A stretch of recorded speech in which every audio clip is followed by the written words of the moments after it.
So, the Mad Lads have finally done it. They banned Mana Crypt, Dockside, Lotus, and Nadu. Now, I'm not going to talk about Nadu. We all expected Nadu to be banned. It was just destined. They tried to brush it off saying it was more of a commander card, and next thing you know, it's got banned. So that gives you a very, very clear idea where the RC stands with what is considered to be casual, not casual, and clearly Nada was not one of them. So seeing the ban card is great. I'm so glad I witnessed it. I played it once against it. I'm never playing it again. So against it, of course. So if I see someone says they want to bring Nado, obviously I'm gonna say nope. But now it's got banned. I don't need to worry about it anymore. Splendid. But Mana Crypt, Dockside, and True Lotus, no idea. No idea where to even start with this conversation.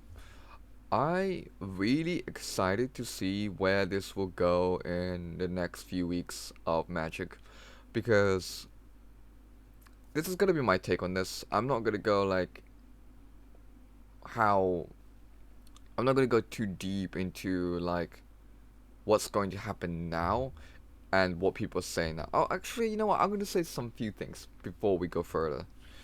First of all, people have every right to be upset about the ban cards. They have rights. However, at the same time, the thing that I don't think people should complain about is the value of them dropping prices.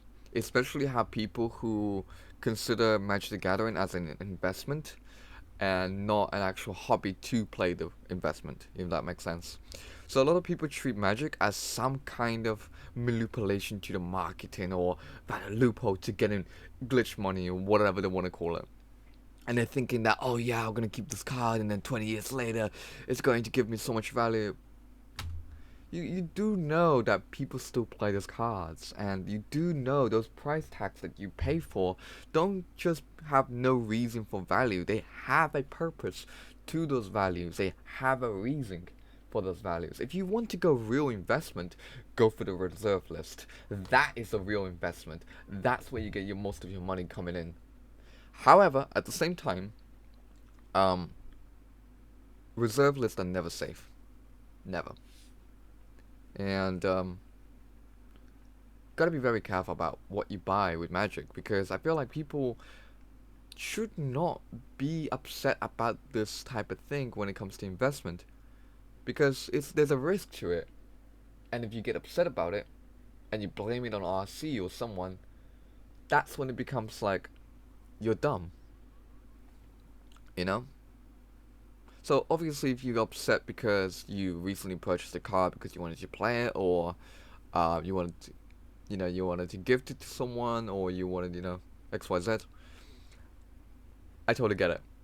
The good thing is that you can still use Mana Crypt in Vintage and other formats, so it still has some level of replayability, but obviously the value is going to drop because it's not legal in Commander.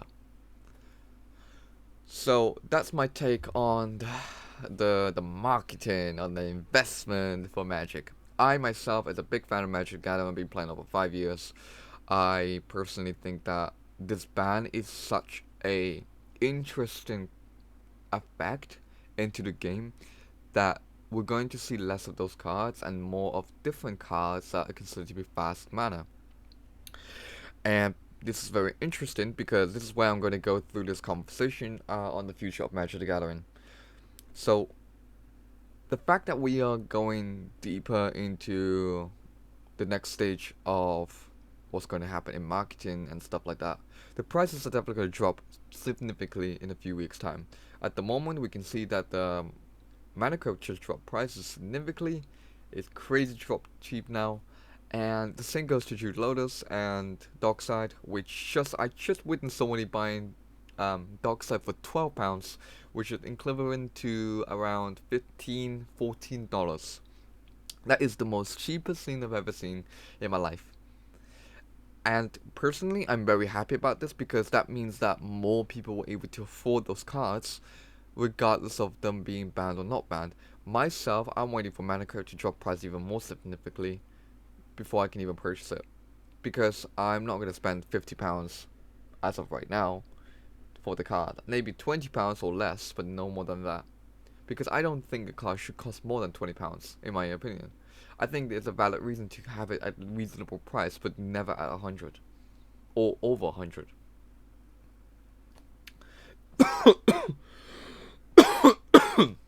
And so I personally um played. I personally bought the most expensive card I personally bought was Ancient Tomb.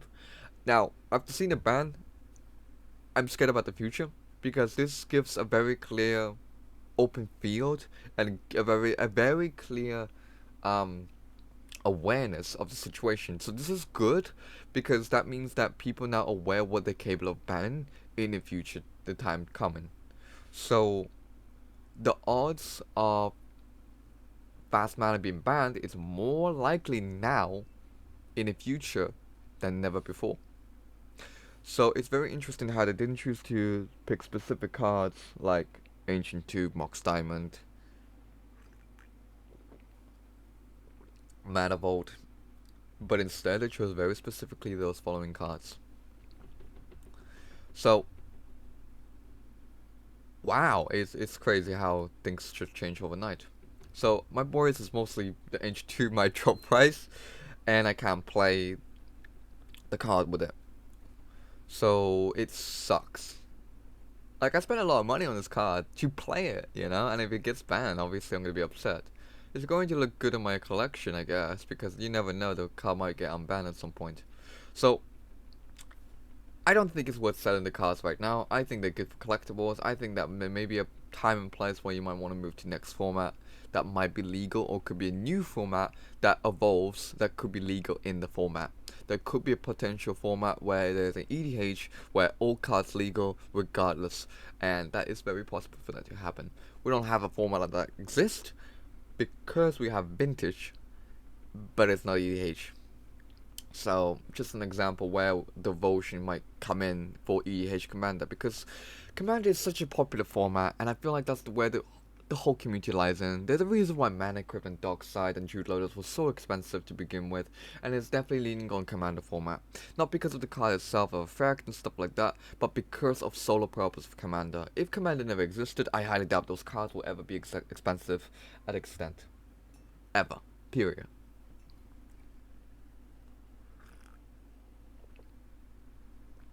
Anyway, I personally love Magic Gathering. I love it. But seeing how there's so much ban coming in this sense of like punishment, no fast mana rocks are safe in the future. So this is where I'm gonna come in and say that this is a good time for the investment bros to make a decision for their investment. So if they own Ancient Tomb, Mana Crypt and stuff like this is a perfect time to sell them. Perfect. Because we never know when the next ban coming in, and we never know how bad the next ban will come in. Because last few months ago, when there was a ban announcement, none of that happened. It's very weird. Not even the One Ring.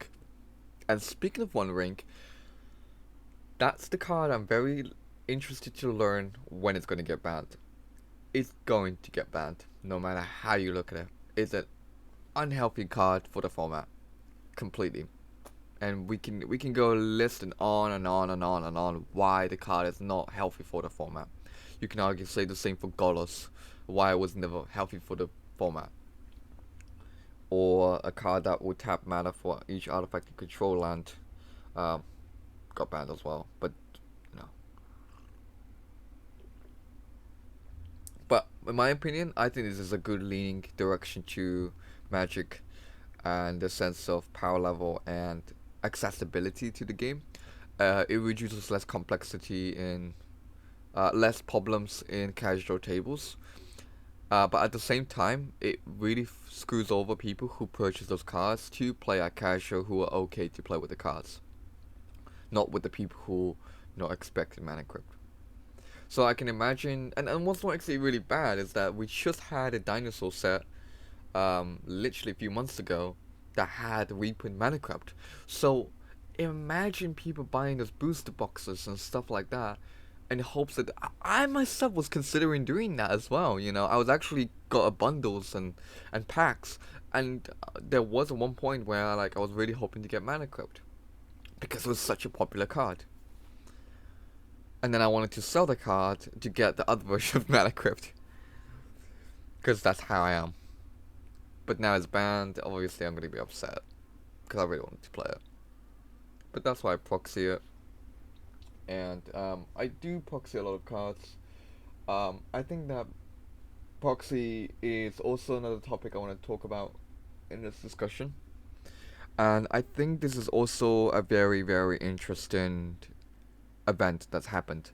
And so, regarding the proxy, I think this gives people an eye opening when it comes to investing a lot of money into cards that you want to play. Um, I myself promote proxy for multiple reasons. One of the number one reasons is financial reasons. I personally don't think a card should cost over $20 um, by any means. I think that every card should be accessible that is legal to play in the format with the same agreement with other people on the table on power level. And not only that, but also is to have fun. If you go to the tournament and you want to get money from the tournament with legal cards, that makes perfectly sense. However, in a casual setting, I personally think that everyone should have accessibility to the game and the format. That is just my way of mindset. I think that makes there's a reason why Commander format exists in the first place. It's because of us as a community. We were the ones that originally like came up with this idea as a format back in the day, and then it slowly became a hot trend by the community, and it became more popularity because of the community, and the company took advantage of that, and then they added some implementation to the ruling and stuff like that, XYZ. And then now we have the ban list, and which is completely unrelated to the company because they're the people who basically kind of control what's bad and what's good. So seeing Mana Crypt being banned, it's weird, really weird. And so anyway, I put my proxy, and I think this is gonna be good eye opening for people after learning this event, and this is something that I think that people should start investing more money into. I think proxy is the way to more enjoy the game. I personally, most expensive card deck that I own that I built myself is Ayara. Ayara was my first deck that I built constructed myself. Um, I have built like I have bought some expensive cards for this deck. I got like Cabal Coffers, I got like Demonic Tutor.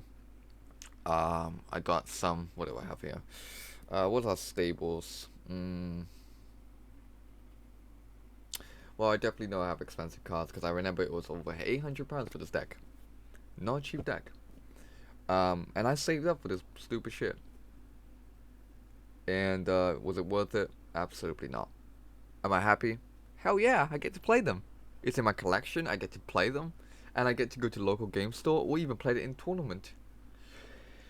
But then when I learned about the proxies and how much money it can save me and the long term, it made my financial stability more stable. And not only that, but I also got to play the cards that I wanted to play for casual settings. So I learned very quickly that this was more fun for me and more enjoyable. That way I don't have to feel forced to hold back on certain hobby that I personally enjoy. It's a card game. I am solely talking about cards here. That's my take on the ideal proxy. It's not the investment. It's literally cards. And I think that people started to waking up after the ban and they're going to start to proxy cards more frequently than not. And that's good because that means that more people have accessibility to access the game in a way that makes it more enjoyable. And I all for it. I personally am all in for it. I think it makes the game more fun. I think it's more fairer. I still invest money into Magic. I still buy bundles. I even purchased a new precon, the Endless Punisher precon, and it was very hard for me to come by to it, but I ordered it before it sold out. So you can see that I'm definitely more investment in Magic than any of my friends because it's my passion, it's my hobby. So obviously seeing the ban is gonna upset a lot of people, especially who are way more passionate and way more of able to access with the money to them. So obviously they'll be more upset. But for the people who will treat it as an investment, no, just stop. Anyway, that's my take on Magic the Gathering. Um, I hope that this will give you an idea where proxy lands in the community. I hope that this gives you an opportunity to expand proxying as well. And I start proxying after financial problems with the amount of cards that I purchase singles. Personally, I don't regret it. I'm really happy with it. I think it's really cool to own real cards as a collectibles and as a way to play them. That's just my idea of what's considered to be fun. But I cannot seem to afford any more than I already have. But at the same time, I still want to enjoy cards the way everyone else would. It's a card game.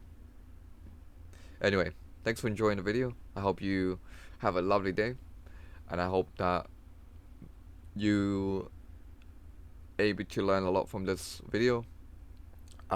Able to kind of like pinpoint what you want to do with Magic the Gathering for yourself, and what do you think the future of Magic the Gathering will be. I myself don't know. I'm scared for it. I think it's tumbling down a little bit. So seeing the ban's gonna hurt significantly for the local game store and for the people. Not really for the company, because clearly they made a lot of money off them from the reprints. But that's just the way it is. So seeing it ban, happy, sad, not sure. Anyway, thanks for watching the video. Take care.